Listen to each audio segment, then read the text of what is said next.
Sejam todos bem-vindos a mais um episódio do Talma Podcast de Filosofia.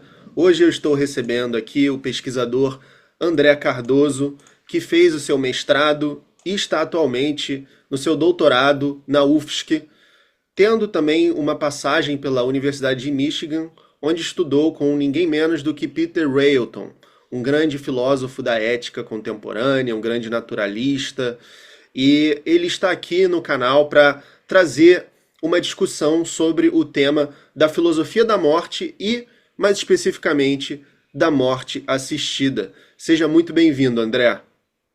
Muito obrigado, Matheus. Bom, primeiramente, agradecer o espaço para a gente discutir esses temas que são tão relevantes para o mundo como um todo, mas para o Brasil especialmente. Também gostaria de elogiar a sua iniciativa assim, no YouTube como um ateísta militante de último grau. Assim, então, meus parabéns pela iniciativa. Aí que seja uma discussão bem produtiva para a gente, para o pessoal aí do canal. Perfeito. E eu já queria começar então te perguntando, quais são as diferentes categorias assim dentro da morte assistida? Uhum. Bom, a morte assistida é um dos principais termos que a gente vai utilizar para essa assistência ao morrer. Você vai encontrar também várias outras distinções na literatura, como o direito à morte, direito à morte digna, ah, e assim por diante. Então, morte assistida, a gente vai estar. Primeiramente, qual é o contexto da morte assistida? A gente está discutindo ela primariamente num contexto de fim da vida, nos cuidados médicos, especialmente os cuidados paliativos. Então, esses tipos de procedimentos, eles vão estar dentro desse espaço maior que vai ser os cuidados paliativos. Vai estar próximo ali da administração de analgésicos para a pessoa, para poder diminuir dores, e assim a gente vai tendo como uma escala, né, até chegar em estágios de sedação terminal, em que a pessoa é sedada até o fim da sua vida, e a gente tem então o que o Leonard Sumner vai chamar como uma quarta alternativa, né, a última alternativa, que seria então uma assistência ao morrer propriamente. A morte assistida, a gente vai ter, primeiro, duas distinções fundamentais, que é a diferença entre um suicídio assistido e uma eutanásia. Suicídio assistido é quando o médico, a equipe médica, ela fornece os meios para que a pessoa possa realizar o suicídio e acabar com a sua própria vida. Então, o exemplo mais claro disso é quando é fornecido um coquetel de medicamentos com barbitúricos, opioides e outro tipo de medicamentos, para que a pessoa possa, então, por sua própria decisão, no momento em que decidir que está pronta, acabar finalizando a sua vida. O suicídio assistido, ele, então, tem como característica fundamental de que é a própria pessoa que realiza o procedimento. Né? Os médicos, eles são só um fornecimento dos meios para que a pessoa possa fazer isso de uma forma mais segura, de uma forma muito menos traumatizante do que um suicídio como normalmente ocorre. Então, temos então o suicídio assistido, em que é somente um auxílio pelos meios para a pessoa morrer, e nós temos também a eutanásia. A eutanásia, então, ela tem uma participação muito mais ativa da equipe médica, é quando você realiza algum tipo de ação que vai causar a morte do paciente. Então, o exemplo mais paradigmático disso é a aplicação de uma injeção letal, por exemplo, cloreto de potássio, ou coisa do tipo. Então, na eutanásia, a gente tem, então, uma participação ativa da equipe médica realizando o ato da morte. Suicídio assistido, a gente só tem um auxílio para os meios. Tá? A eutanásia, então, ela vem nessa, a questão mais etimológica da eutanásia vai ser, então, uma tradução como uma boa morte. Tá? Então, eu ali, bom, Thanos, morte.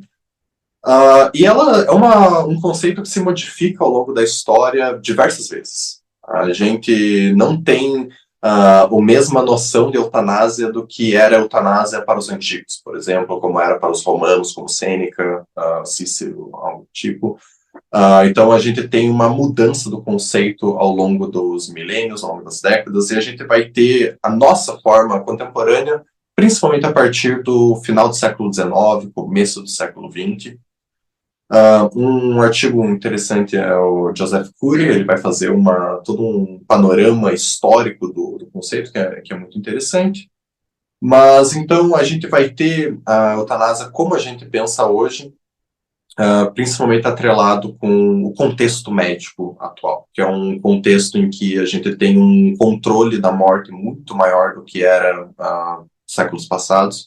O exemplo mais claro disso vai ser o uso de aparelhos de ventilação mecânica, né, que a gente vai poder, que é um baita problema quando a gente vai pensar sobre critério de morte. Né, quando uma pessoa realmente morre, a gente tem um baita problema hoje em dia sobre como definir isso.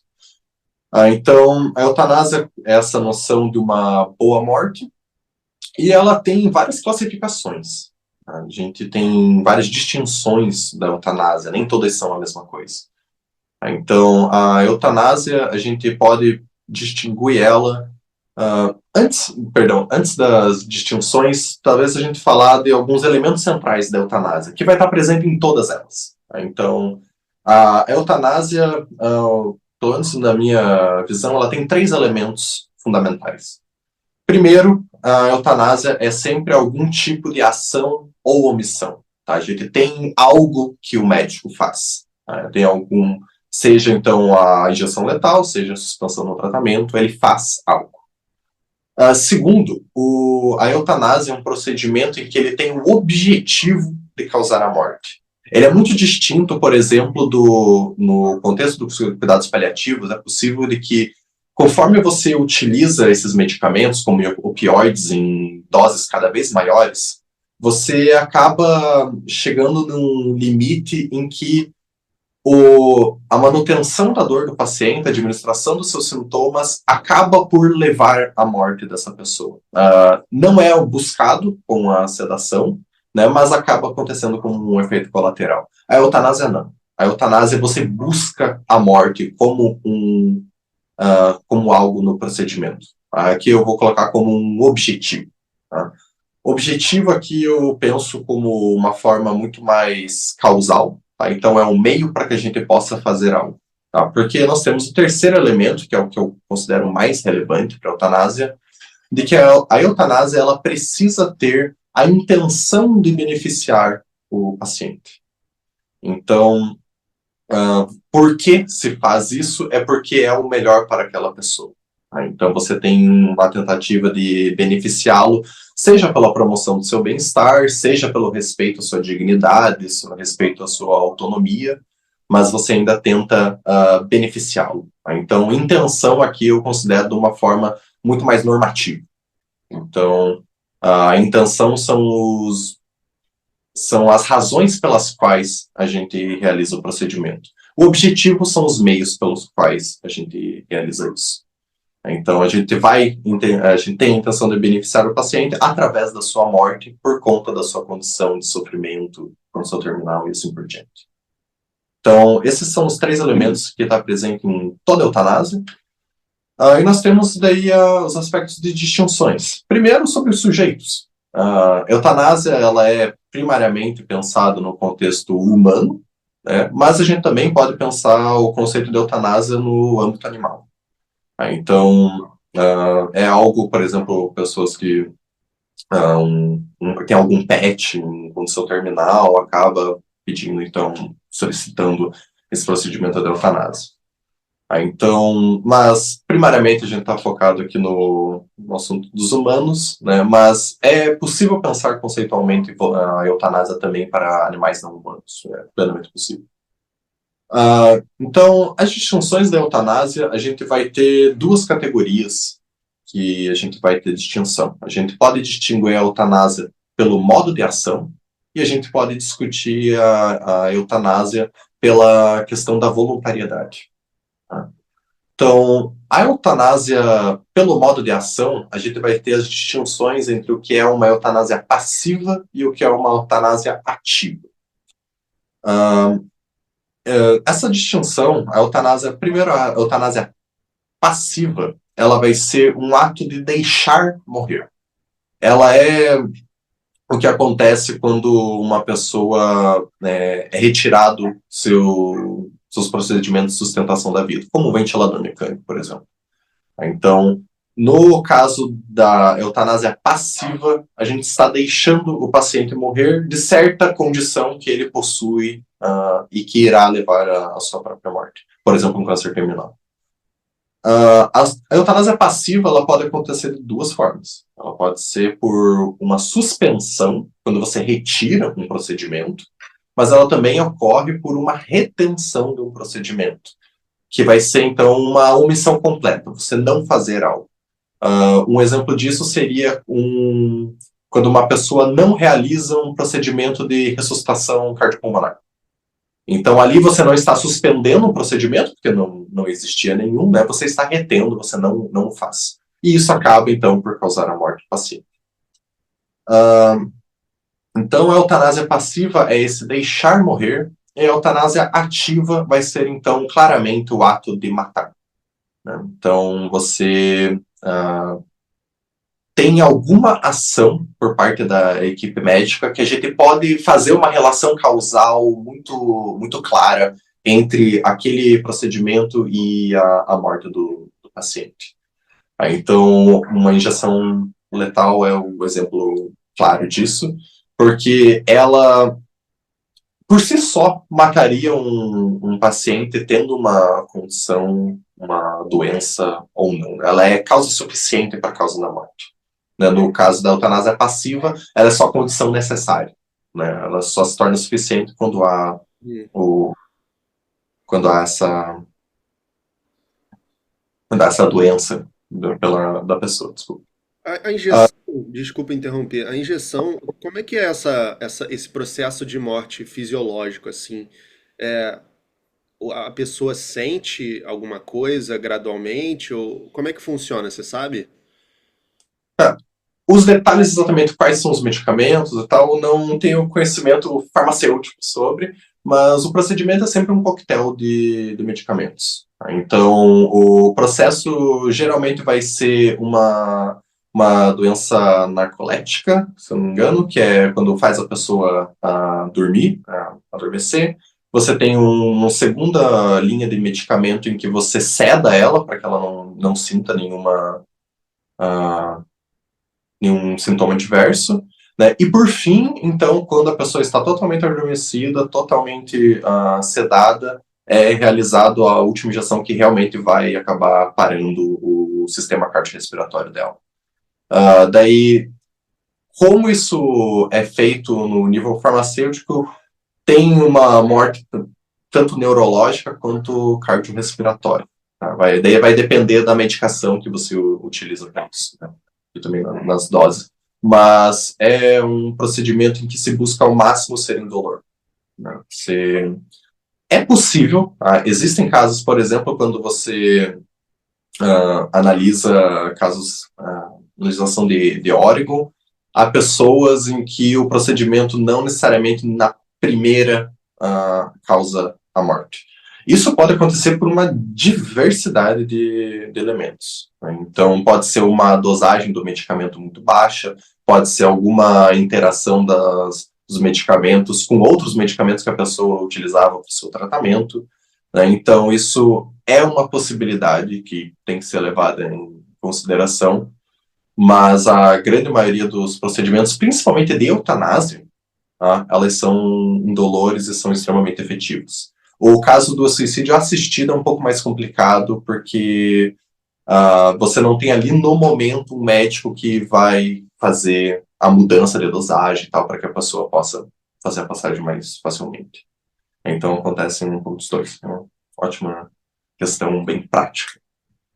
Só a última distinção, só que vai ser relevante na nossa discussão, é sobre a voluntariedade, que é a questão se a pessoa solicitou aquilo ou não. A gente tem 3 distinções, 2 são realmente válidas e discutidas, outras nem tanto, que vai ser, então, o primeiro caso das eutanásias voluntárias, que quando a gente discute morte assistida no mundo, todas as legislações estão falando sobre isso. É um caso voluntário, não existe nenhuma, praticamente nenhuma, tem uma única exceção, de legislações em que você possibilita a eutanásia não voluntária, quando a pessoa não é capaz de fornecer seu consentimento. A única exceção é o protocolo de Groningen, nos Países Baixos, que isso se aplica a bebês e recém-nascidos com deformidades extremas, de que a morte já é garantida, ela vai morrer de qualquer forma, e com um sofrimento muito grande. Você tem esse caso extremamente específico em que a eutanásia não voluntária é permissível. Em todas as legislações que a gente vê ao redor do mundo, a gente está tratando somente da eutanásia voluntária. Em que a eutanásia voluntária, então, a pessoa fornece o seu consentimento de forma esclarecida, de forma bem informada, de forma sem influências indevidas, conforme a doutrina do consentimento esclarecido, que é padrão na prática médica no mundo todo, praticamente.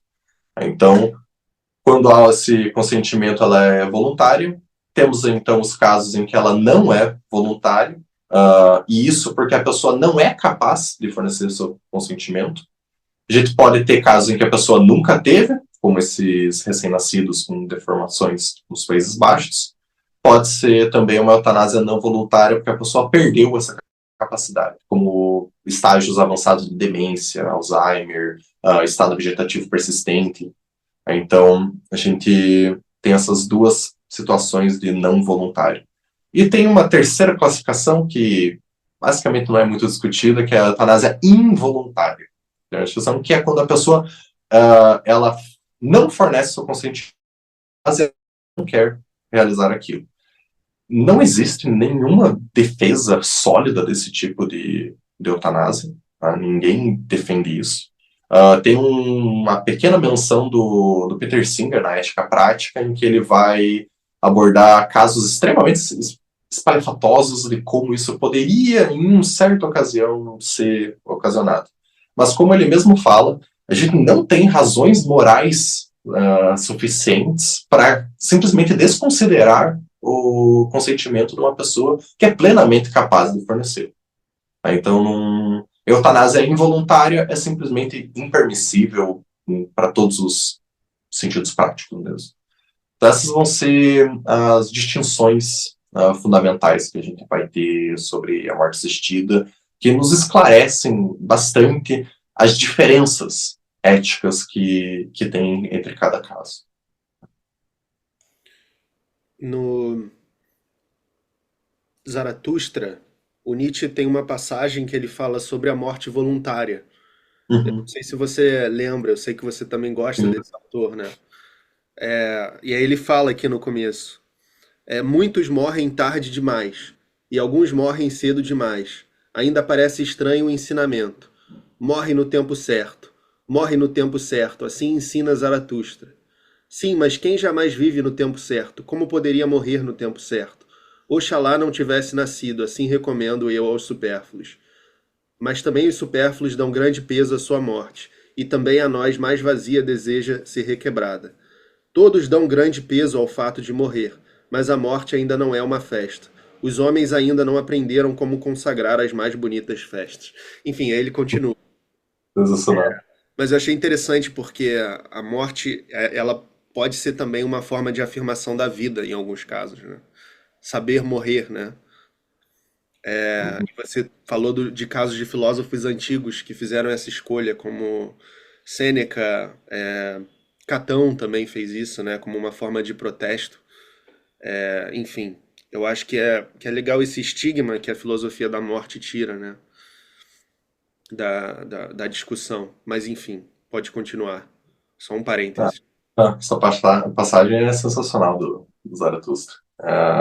Ali, o que me faz pensar essa passagem em especial é uma tendência assim, da nossa sociedade contemporânea de negação da morte. A gente nega esse fato, né, que todos somos mortais, iremos passar em algum momento. E isso é muito presente na prática médica. Que você tem, principalmente numa visão mais tradicional, de que você tem que tentar salvar a vida até o último, mesmo quando isso causa um sofrimento enorme para a pessoa, mesmo quando a pessoa não quer mais voluntariamente continuar aquele sofrimento. Então, eu acho que um ponto muito importante que se dará assim, na ética médica em geral é uma inclusão da morte como um aspecto fundamental da nossa vida. Eu acho que a aceitação desses procedimentos, da permissibilidade desses procedimentos, acaba perpassando por essa afirmação da morte, que é uma afirmação da vida. Isso é um elemento mais claro, né, da mortalidade. É uma passagem sensacional.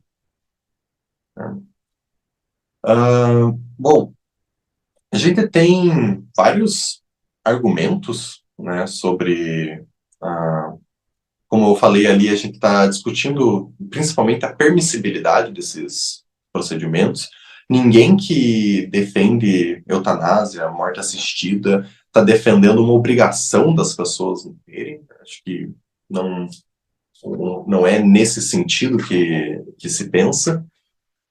Mas se pensa na ideia, principalmente relacionada ali à autodeterminação, né, de que a pessoa ela tem que ter essa decisão sobre a sua própria vida. Então, o âmbito ético da morte assistida, a gente vai ver vários argumentos a favor e também muitos argumentos contrários. A gente pode discutir alguns aqui. Tá? Bom, eu vou começar pelos argumentos a favor, eu vou tratar das críticas, como que, Perfeito.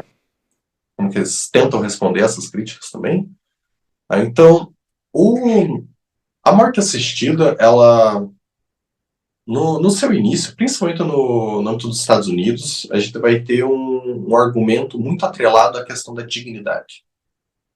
Então, o argumento da dignidade é de que a eutanásia, ou seja, assistido, ele é permissível porque isso permite que a pessoa evite uma vida que ela considere indigna. Então, tem uma questão de certa subjetividade, né, porque acho que o que é dignidade é algo extremamente complexo e não acho que é um padrão objetivo para todas as sociedades, e assim por... O que ela define, né? O que ela define como Perfeito. dignidade? Você mesmo disse, né? Como assim, o que ela define? Aí fica muito difícil, né? Como é que vocês resolvem isso? Há autores que colocam a dignidade como um elemento X. É algo que é muito relevante, que expressa o nosso valor intrínseco e a gente coloca como dignidade para mostrar, só que a gente ainda não sabe exatamente o que é esse aspecto principal que nos fornece dignidade enquanto pessoa, por exemplo. Então, o argumento da dignidade é essa ideia de que a pessoa, ela é permissível o fim da sua vida de forma voluntária porque ela vê esse fim como uma alternativa mais digna do que uma continuação somente em sofrimento, que ela vai morrer de qualquer forma. Muito importante salientar que boa parte da discussão da eutanásia e suicídio assistido, a gente está tratando somente de casos terminais. A gente tem agora, algumas legislações, a gente tem também discussão sobre doenças incuráveis e extremamente penosas, mas são situações em que, de alguma forma, não há alternativa. A gente pode interpretar isso não alternativa de diversas maneiras, né, mas é essa ideia de que a eutanásia é a última saída da pessoa para uma morte que ela considere digna. Então, o argumento da dignidade vai ser nesse aspecto. Nós temos o que talvez é o principal argumento, que é o argumento da autonomia, que é, principalmente quando a gente está tratando aqui do nosso pensamento ocidental, ou países atrelados a uma perspectiva mais liberal, de direitos individuais e assim por diante, a gente tem então essa ideia de que somente nós mesmos temos controle sobre aquilo sobre os rumos da nossa própria vida. né? Somos nós que devemos decidir, então, como ela se dá ao longo dela, e isso também justifica a gente poder decidir sobre o fim, né? Sobre o capítulo final da nossa vida. Então, o argumento da autonomia, da autodeterminação, vai ser fundamental em praticamente todas as legislações. A ideia do consentimento vai ser também muito relevante nesse aspecto. A autonomia vai ter autores em que, para alguns autores, principalmente em discussões mais recentes, por exemplo, Davis e Madison, em 2020, a gente vai ter uma perspectiva de que a eutanásia e a morte assistida como um todo, ela é justificada somente pela autonomia, somente por uma autodeterminação. Isso tem uma gama de implicações. Isso, por exemplo, quer dizer que ela é muito mais ampla, não se atrela somente a uma questão de terminalidade, não se atrela somente a uma questão de saúde, mas é uma perspectiva muito mais formalista. Portanto que a decisão da pessoa seja autônoma, ela possui o direito de decidir sobre o fim da sua própria vida. Não é a posição mais majoritária, mas é uma que tem tendo muita discussão recentemente. Davis e Madison, em 2020, a Brown, em 2024, e também Holzman, em 2024. André, desde que ela esteja em uma situação terminal, ela precisa estar passando por algum caso irreversível, ou uma pessoa saudável poderia, pelo argumento da autonomia, solicitar em algum país a eutanásia? Legislação nenhuma vai aceitar na legislação. Tá? Mas no âmbito ético e das suas implicações, se a gente considera somente a autonomia como uma condição necessária e suficiente, ela vai muito além da saúde. Então, poderia muito bem ser: eu estou descontente com a minha vida e quero morrer. Ela é muito mais liberal, tá? O que é meio objetável de diversas formas, tá? Mas é uma posição possível. Geralmente mas isso no âmbito ético, tá? Legalmente, nenhum lugar se fundamenta somente em questão de autonomia. Sempre tem uma questão de saúde atrelada junto. Mas a posição principal é de que a autonomia ela é uma condição necessária. Porém, a gente vai ter outra condição também necessária, que vai ser essa atenção com o bem-estar, com o sofrimento do paciente. Que daí sim a gente vai ter a questão sobre doenças, condições terminais, condições incuráveis. Então, que é o que a gente vai chamar de argumento conjunto. É o mais difundido na literatura intelectual, também na fundamentação ética das legislações que a gente vê sobre o tema. Então, para o argumento conjunto, a autonomia e a preocupação com o bem-estar são condições necessárias e, em conjunto, são suficientes. Se uma delas falta, o procedimento não é permissível. Essa é a posição majoritária na literatura. Alguns autores, só para estar aqui, defendem isso, vai ser o próprio Peter Singer, a Helga Kisse, vamos ter o Robert Young e o Leonard Sumner. São alguns expoentes que a gente tem dessa posição mais tradicional de defesa do procedimento. Então, o argumento conjunto é esse argumento principal em defesa do procedimento, mas a gente também tem argumentos que são, podemos dizer, paralelos. Eles não fornecem um argumento intrínseco à ética da morte assistida, mas eles também nos ajudam a defender a permissão desses procedimentos. O argumento que eu digo é o argumento da consistência, que é defendido principalmente por James Rachels, que é um bioético do século XX. Em 1975, ele tem um artigo muito pequeno, 3 páginas, que é a distinção entre eutanásia ativa e eutanásia passiva. O argumento do Rachels é de que a visão tradicional da medicina, de que para a visão tradicional da medicina, a eutanásia passiva, que é a suspensão de tratamento, se você retirar um procedimento, ela é permissível. Isso é aceito até mesmo por setores mais conservadores, como a Igreja Católica. Isso é aceito pela Igreja Católica, a suspensão de procedimentos em condições terminais. Só que daí eles vão argumentar de que a eutanásia ativa não é permissível porque ela é um ato de matar. Aí você nunca pode matar, você só pode deixar morrer. Daí a gente vai acabar retornando lá para uma doutrina do duplo efeito do São Tomás de Aquino, a gente pode discutir posteriormente. Mas para a visão tradicional, a gente nunca pode matar, somente pode deixar morrer. O James Rachels, então, ele vai defender de que essa diferença moral entre os dois não é muito justificada, tá? Porque para ele não há diferenças morais relevantes entre eutanásia ativa e passiva, não é só pelo modo de ação que isso torna mais ou menos reprovável. Tá? Então, se a eutanásia passiva é permissível e se a eutanásia ativa é igual moralmente, a ativa também deveria ser permissível. Esse é o que a gente vai chamar de argumento da consistência. Ele não, como eu falei, ele é um argumento auxiliar, ele é paralelo, porque ele não dá uma justificativa de por que deveríamos ter eutanásia no primeiro ponto. Mas, se for verdade que a passiva é permissível, a ativa também será. Esses são assim, os 4 argumentos principais que a gente vê a favor da eutanásia. Fiquei curioso com a visão do Tomás de Aquino. Você poderia elaborar um pouco mais sobre como que a igreja veio defendendo isso e como se flexibilizou ou não se flexibilizou ao longo dos séculos? Uhum. A doutrina do duplo efeito, que vai ser defendida pelo Tomás de Aquino, ela, quando ele defende, está sendo pensado principalmente na questão de autodefesa, assassinato por legítima defesa.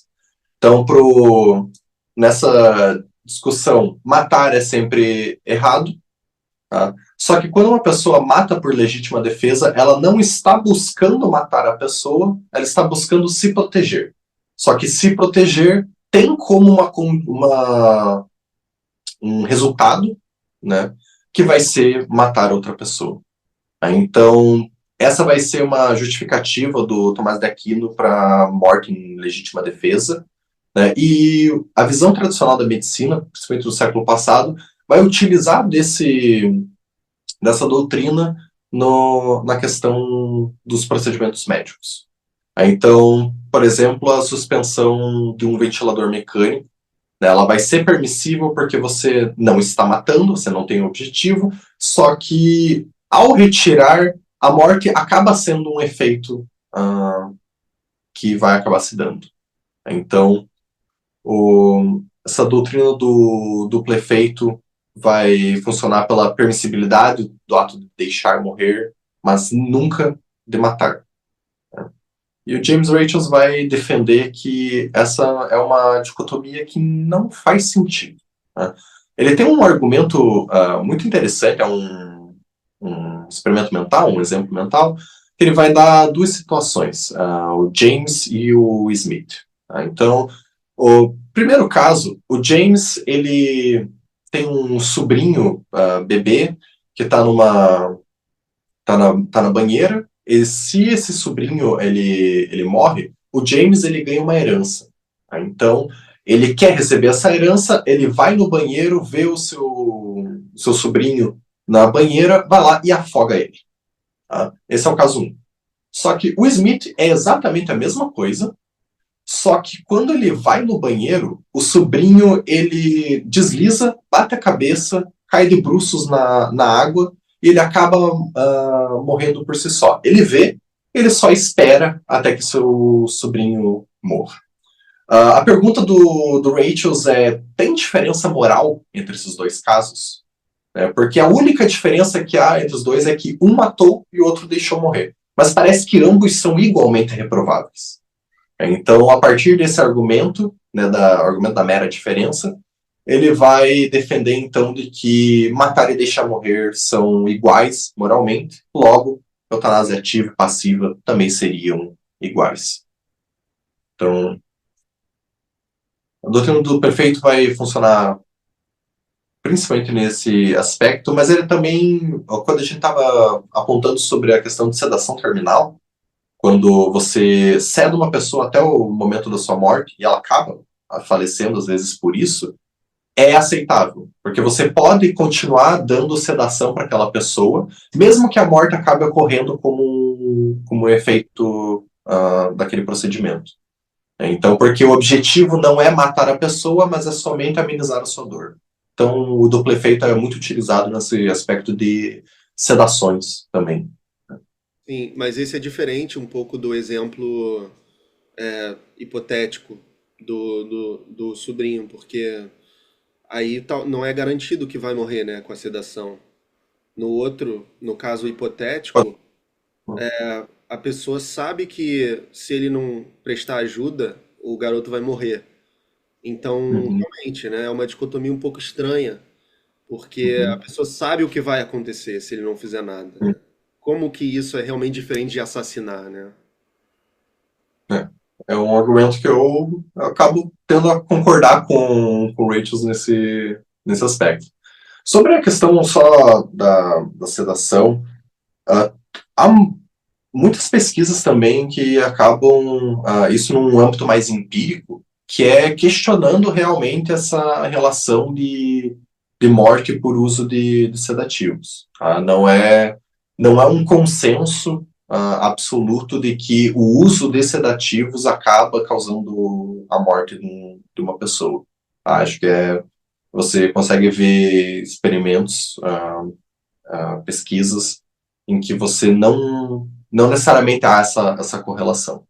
Tá? Então, até mesmo no âmbito empírico, é também questionável se essa sedação acaba realmente levando à morte.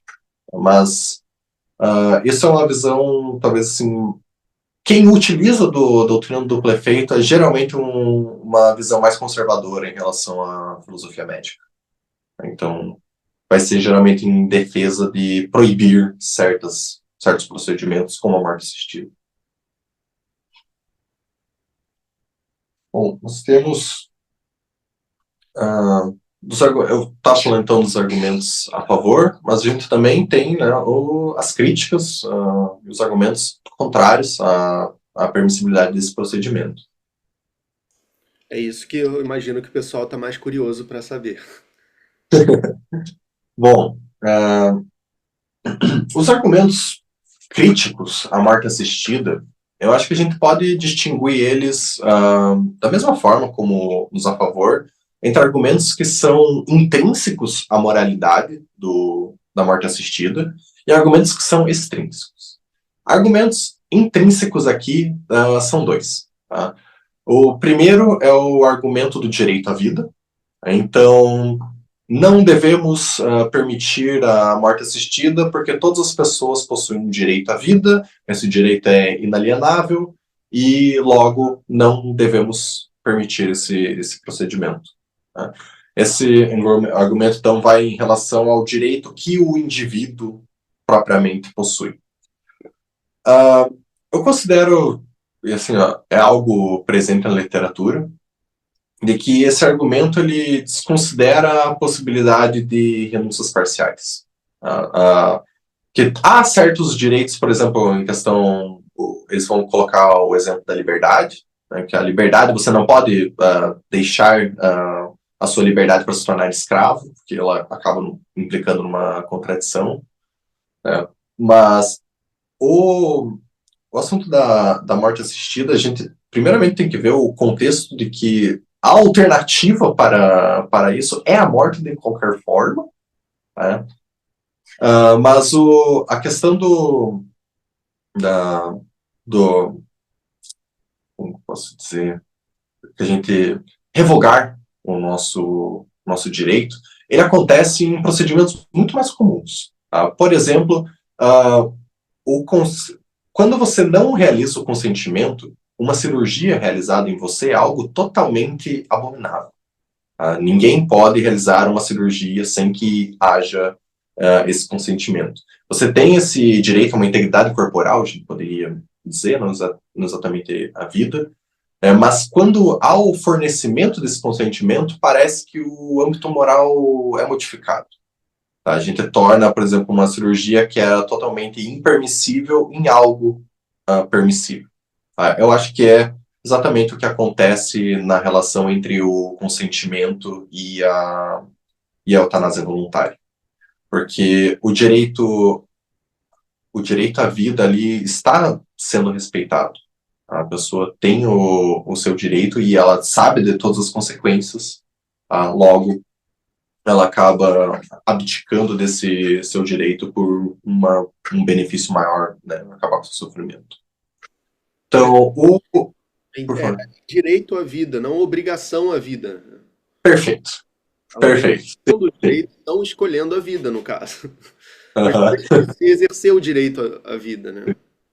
Sim, perfeito, ótima colocação. Sim, não é uma obrigação. Ah, então, o direito à vida diz respeito, então, a esse direito que o indivíduo possui. E a gente tem também acho que é a principal crítica, na verdade, que vai, pelo menos intrínseca, que vai ser o argumento da santidade da vida. Então, a vida, ela possui esse certo caráter santo, um valor intrínseco absoluto, e que por conta desse valor, a gente não pode abdicar da nossa vida. É semelhante a uma das interpretações em relação ao Kant e o suicídio. Tá? Porque há também interpretações que o Kant, a autonomia, também é permissível o suicídio, mas assim, a interpretação mais comum é de que a gente não pode cometer o suicídio porque a gente não vê a nós mesmos como fim em si mesmo, né, somente como um mero meio para acabar com o sofrimento. Então, a santidade da vida, ela é esse valor absoluto, tá? E que independe do sujeito, tá? Diferentemente do direito à vida. Direito à vida é em relação àquele indivíduo específico, santidade da vida é essa vida com V maiúsculo, assim, num sentido bem metafísico, bem teológico, também a gente pode dizer. Apesar de que ser possível a gente defender, é possível defenderem a santidade da vida em uma forma secular. Por exemplo, um exemplo disso é o Dworkin, tá? Ele vai tratar da sacralidade da vida de uma forma secular. É possível também. Então, esse argumento, ele se sustenta na ideia de um valor absoluto. Né? O que a literatura vai colocar é de que, bom, não é um valor absoluto. Pelo menos não a vida nesse sentido puramente biológico. Um exemplo que é um pouco fora da questão, é um exemplo proposto pelo Bradley quando a gente fala de valor da morte, mas é a ideia de que o que seria pior? Você morrer agora ou você ficar em 10 anos de coma e morrer, consequentemente, sem ter nenhuma experiência? Parece que é a mesma coisa. Tá? Pelo menos no sentido prudencial da própria pessoa, a morte recebeu o mesmo valor. Tá? Aqueles 10 anos de coma não foi um benefício que ele recebeu, ele não experienciou nada. Tá? Então, uma mera vivência biológica, orgânica, não é um valor absoluto. A vida é importante porque ela fornece as coisas que realmente são importantes para nós enquanto pessoas. Né? Tipo, relações sociais, a gente uma realização de objetivos, e daí a gente pode pensar, né, filosoficamente sobre uma lista do que são esses bens. Sim, Tá? excelente ponto esse. Então, a santidade da vida, né, essa visão absoluta, ela não é realmente corroborada com o que parece ser importante para nós. Tá? Então, esses são os dois argumentos contrários à eutanásia, que são contrários intrinsecamente. Eles vão dizer que a eutanásia ela é moralmente reprovável. Só que nós temos também argumentos que eles são extrínsecos. O que eu quero dizer com isso é que, beleza, mesmo que a morte assistida seja permissível, seja moralmente correta, a gente mesmo assim não deveria permitir. Tá? Então, a gente tem argumentos disso, por exemplo, se nós permitirmos a eutanásia, isso vai afetar a relação de confiança entre médico e paciente.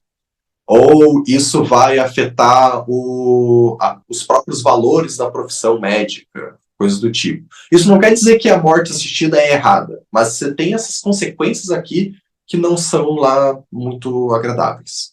Entra num Então, consequencialismo, né? Entra num, desculpe. entra num consequencialismo, né? A discussão. É, acabo. Uhum. Então, perfeito.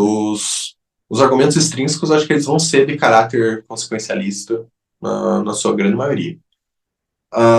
Nós temos, então, esses em relação à profissão médica, mas o principal que a gente vê dos argumentos extrínsecos são o que a gente vai chamar de argumentos de ladeira escorregadia, que vai ser a ideia de que, mesmo que a eutanásia seja permissível, ela vai acabar acarretando ao longo do tempo em consequências que a gente consideraria indesejáveis.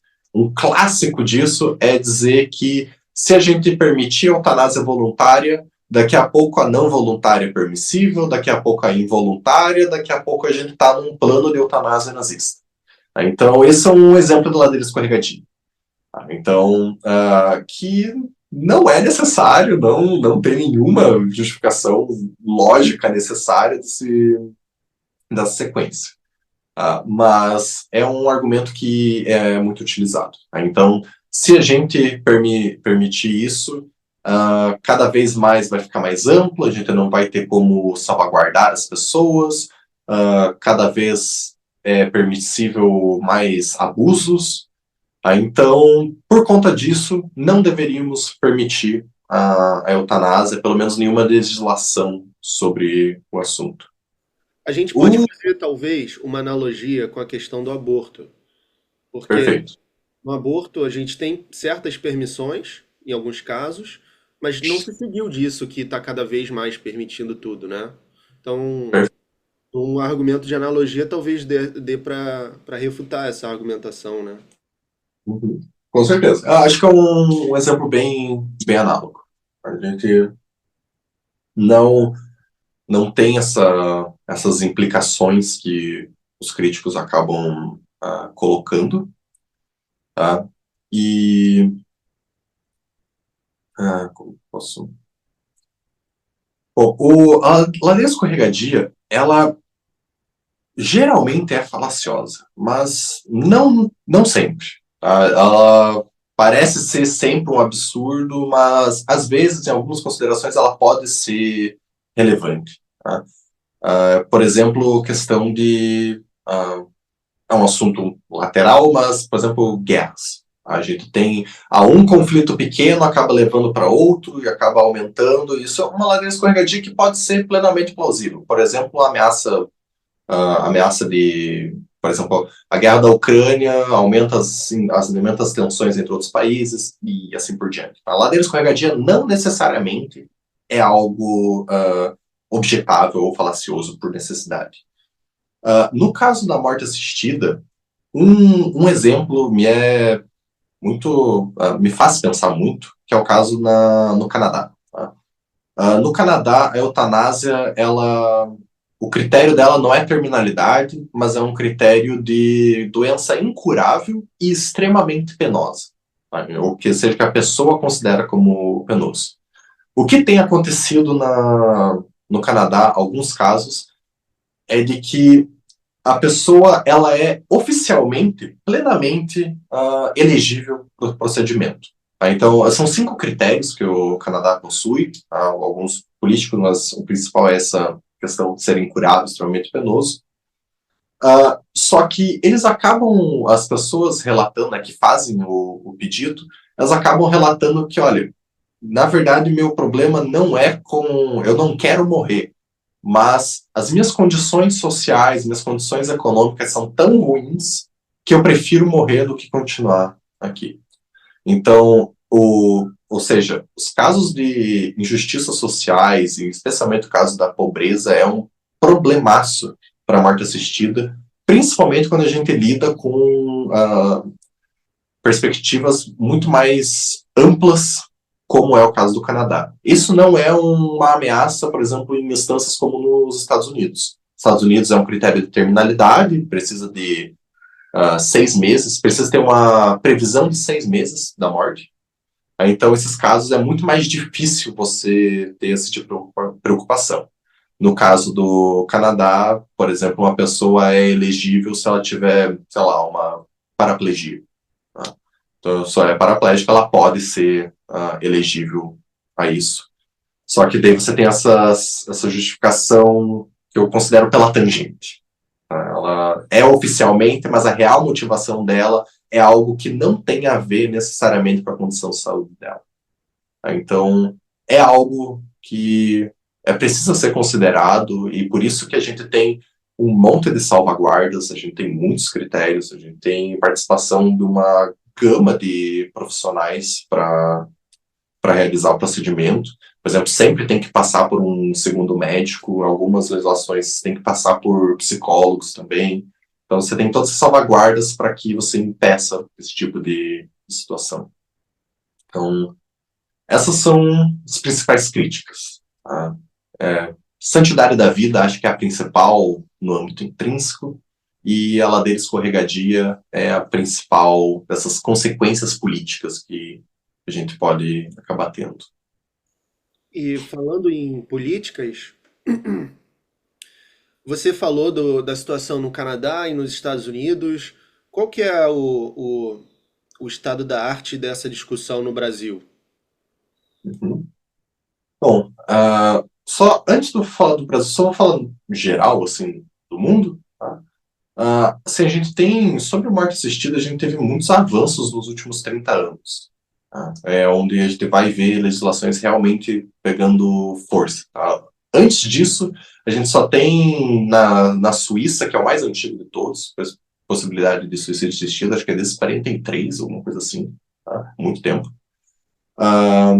E a gente tem também os Países Baixos, que tinha a prática, mas não tinha legalizado. Ali, década de 70 em diante, você tem a prática, mas não é legalizado ainda. Bom, a partir ali de 97, com Oregon, 2002, com os Países Baixos, a gente começa a ter uma ampliação muito grande. Tá? Então, a gente tem países, principalmente na Europa, tá? Países Baixos, Luxemburgo, Bélgica, são os mais tradicionais, mas também temos alguns mais novos, como a Espanha, Portugal, tá? São dois exemplos mais recentes, se não me engano, 2021 e 2023. Nós temos, nos Estados Unidos, a gente tem os sistemas de somente suicídio assistido, tá? Não existe eutanásia nos Estados Unidos, e nos Estados Unidos só existem 10 estados, principalmente do lado leste, como Oregon, Washington, Califórnia, ali é mais permitido. Lá, como eu falei, é só suicídio assistido e tem o critério de terminalidade, 6 meses. Nas outras legislações, elas têm suicídio assistido e eutanásia, e é a condição incurável extremamente penosa.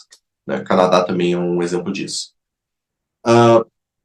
Os 3 primeiros ali, Países Baixos, Luxemburgo e Bélgica, e também o Canadá, só que ele está tentando, eles incluem também condições mentais. Tá? Esses são os mais amplos que existem.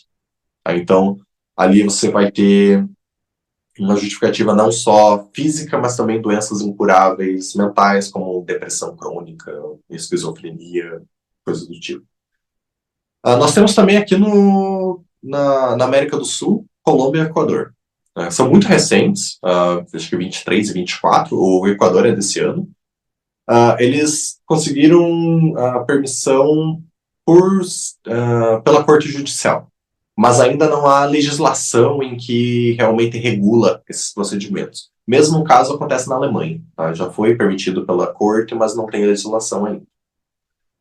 Então, a gente vê uma amplitude muito, muito grande assim, ao longo do mundo. A suspensão de tratamentos ela é mais ampla ainda. A suspensão de tratamentos é aceita em boa parte do mundo, são pouquíssimos que não aceitam. Um caso assim, que é totalmente contra é a Rússia. Acho que é o único assim, que tem ilegalidade com isso.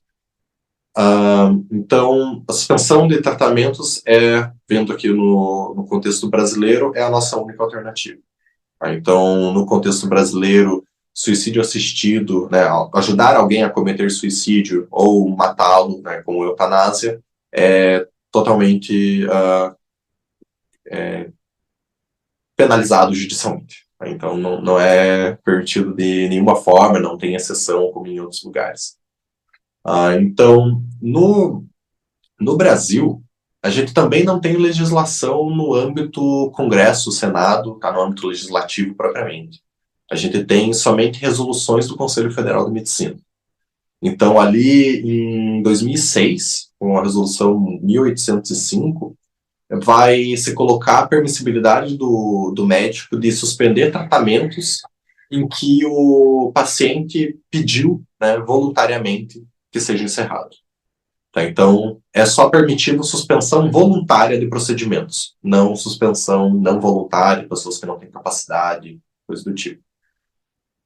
Junto disso, a gente tem também a resolução 1996, se eu não me engano, que é de 2012, em que vai tratar de diretivas antecipadas de vontade, que vai, então, é um documento para que a pessoa possa solicitar como ela quer que seja o seu tratamento caso ela se torne inválida. Então, uma pessoa, por exemplo, que está com Alzheimer, ela faz uma diretiva de antecipada como que ela gostaria que fosse seu tratamento, né, quando ela, infelizmente, acaba perdendo suas capacidades. Então, esse é mais um documento para assegurar essa capacidade de autodeterminação do sujeito. Mas a gente tem, então, somente no âmbito de suspensão de tratamentos. Tá? Então, o resto é totalmente penalizado.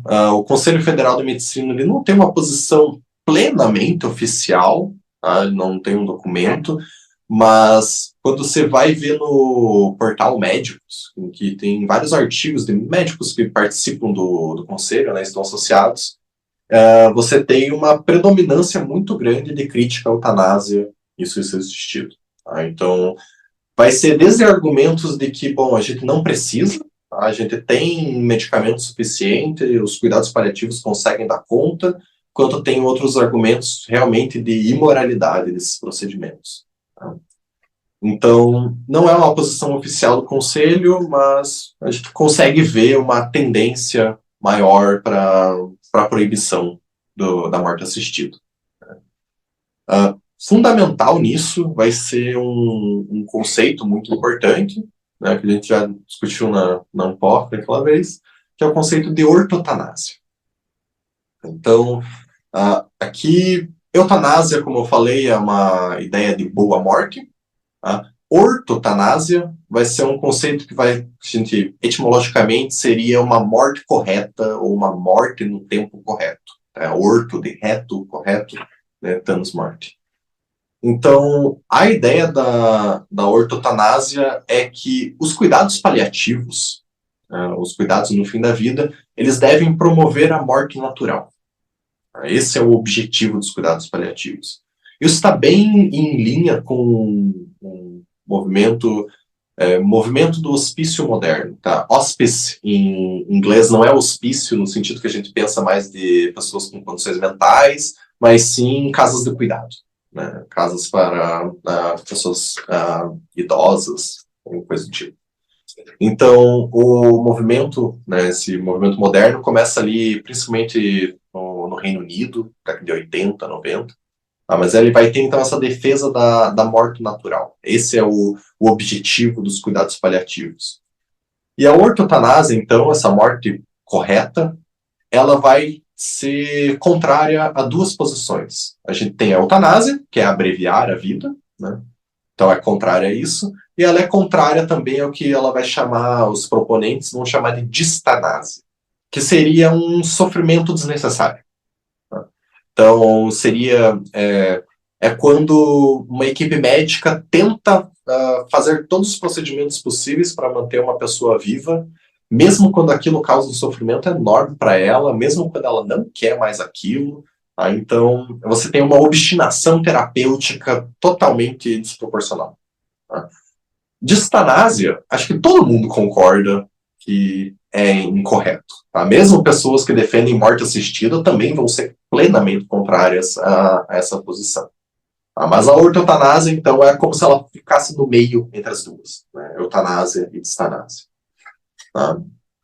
Então, a ortotanásia vai ser essa fundamentação conceitual que a gente tem no âmbito brasileiro sobre fim da vida, que é um conceito bem peculiar nosso barra alguns vizinhos nossos, tá? Que em língua inglesa praticamente você não encontra textos com esse tipo de conceito. Só consegui encontrar ou era tradução de texto de brasileiro ou foi um professor do Chile, que agora não lembro o nome, mas era um chileno falando em inglês. Mas pessoas de língua inglesa propriamente, ortotanásia não é um conceito nem existente. Tá? Ortotanásia ela vai ser um conceito, um neologismo realizado por um jesuíta uruguaio, o Javier Gaffo, em que ele vai, então, um artigo bem curtinho, 5, 7 páginas, em que ele vai defender, então, esse procedimento como uma alternativa em relação a você ou fazer a pessoa sofrer demais, né, ou abreviar a vida dela.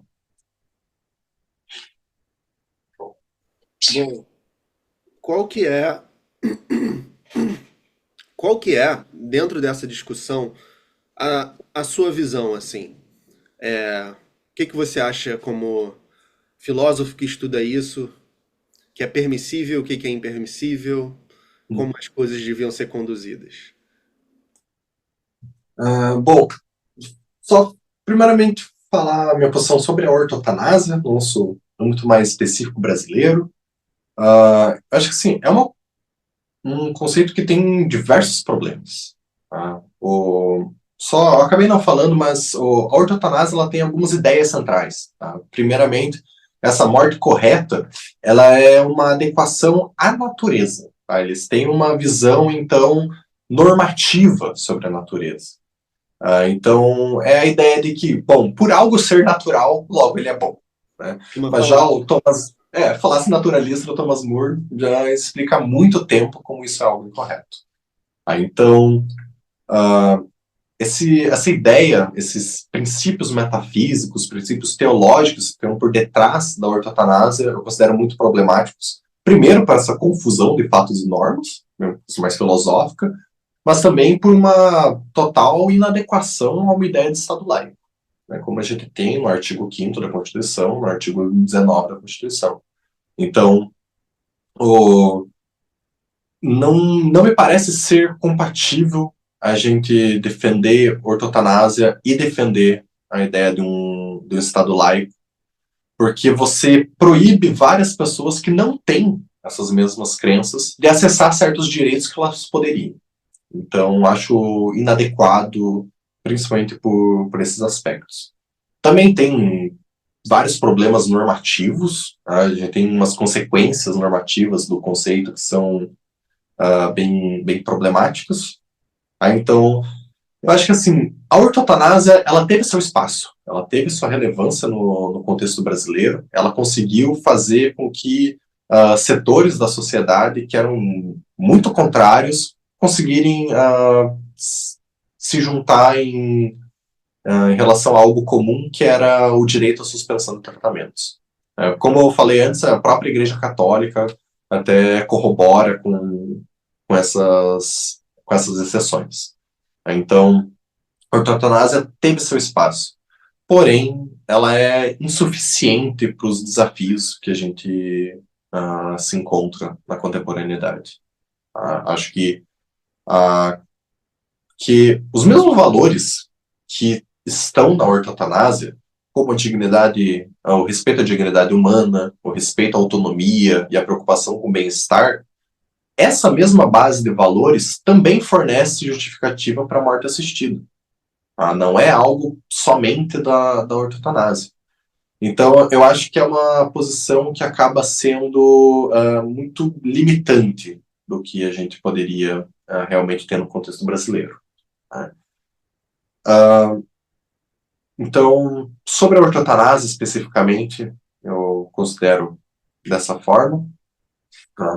Em relação à morte assistida como um todo, o que eu tento de desenvolver na minha tese é um argumento, uma das partes da minha tese, é elaborar um argumento a favor e eu estou muito perto do ambiente do argumento conjunto que a gente discutiu anteriormente. Então, eu considero que tanto a autonomia quanto o bem-estar são relevantes, só que eu vou entender da seguinte forma. O bem-estar, a preocupação com o sofrimento do paciente, é aquilo que fornece razões para que a gente realize esse procedimento. Uh, por exemplo, não é só por autonomia que alguém chega no médico e eu quero fazer uma bariátrica, só porque eu quero. A autonomia não é base para um procedimento médico. Tá? Então a gente precisa ter preocupações que de alguma forma atrelam ao bem-estar dessa pessoa. Tá? Então, eu acho que o bem-estar é o elemento mais central para a eutanásia e que ele está incluso em todas aquelas distinções que a gente fez no começo. Faz sentido eu pensar sobre o bem-estar no caso da eutanásia animal e humana? Faz sentido na eutanásia ativa e passiva? Faz também sentido na voluntária e não voluntária. Ela pode estar presente em todas. Então, eu considero como se fosse a base, realmente, de justificação do procedimento. Porém, em situações em que a pessoa tem a capacidade de voluntariedade, isso torna o consentimento dela é essencial.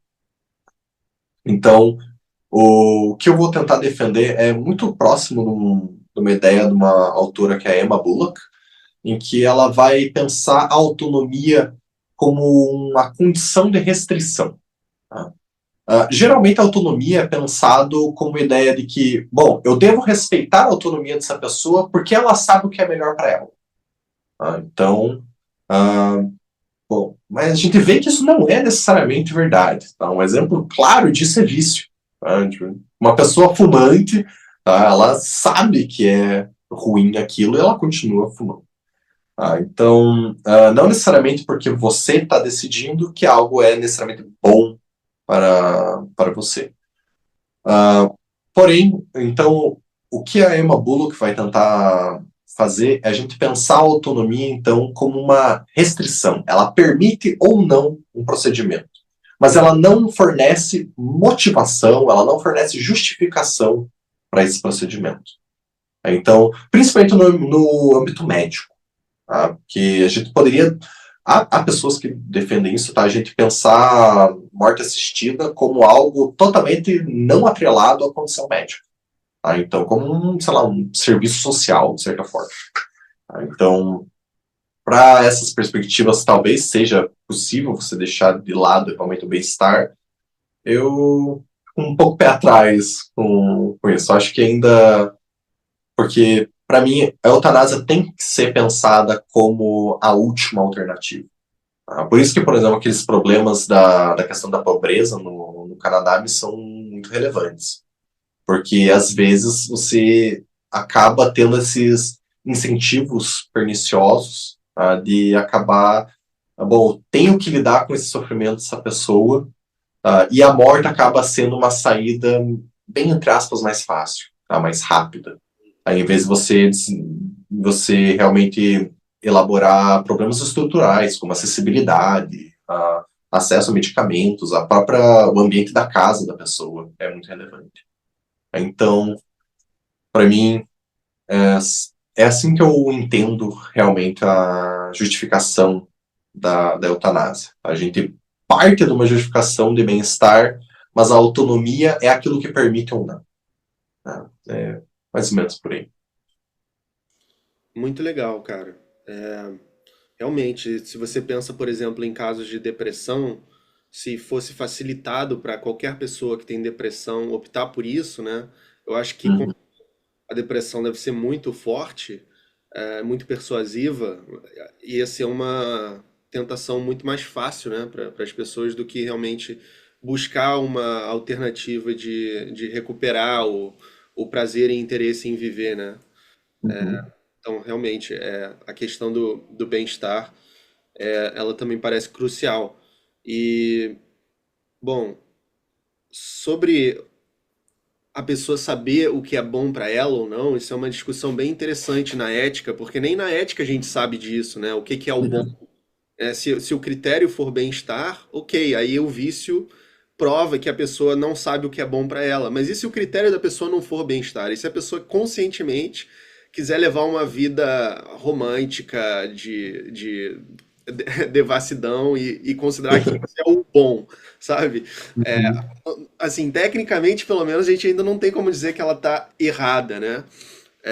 Mas eu concordo com você que considerar o bem-estar não é um critério ruim, assim, como o bom, Uhum. para o bom, né? Então, Sim.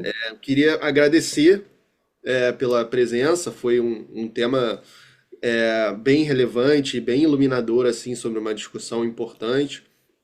E eu fiquei surpreso com como que mudanças no mundo inteiro têm acontecido de maneira muito recente, né? Extremamente recente, 2023, Sim. 2024, parece que está tendo uma espécie de revolução sobre isso agora, né? Então torna o assunto ainda mais relevante. E se você tiver mais alguma consideração, quiser divulgar alguma coisa, o espaço é seu a partir de agora. Bom, primeiro gostaria de agradecer de novo pelo espaço, Matheus. Acho que é sensacional assim, a gente ter esse espaço de discussão de temas filosóficos com profundidade que você realiza aqui. Ah, para mim é muito importante conseguir trazer, principalmente para um público não necessariamente acadêmico, essas discussões, que acho que é realmente para quem mais importa esse assunto. Porque condições de fim da vida a gente todos vamos viver, seja nós mesmos, seja nossos familiares. Então a gente ter uma discussão bem justificada, aprofundada, com realmente clareza conceitual, clareza argumentativa, realmente é fundamental que a gente tenha realmente um debate democrático sobre esse assunto.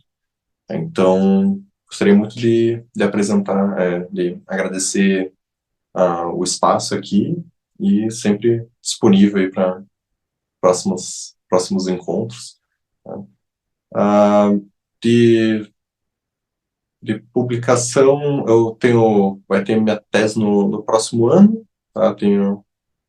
Eu já estou terminando, né? Eu já fiz a qualificação. Daí, próximo ano já está na biblioteca. O nosso artigo, o artigo que a gente discutiu lá na Anpof, ele está sobre a submissão. Então, daqui a pelo menos 2 meses, acho que já deve sair para publicação. Ah, legal. Você submeteu naquele livro do GT ou você fez em alguma revista?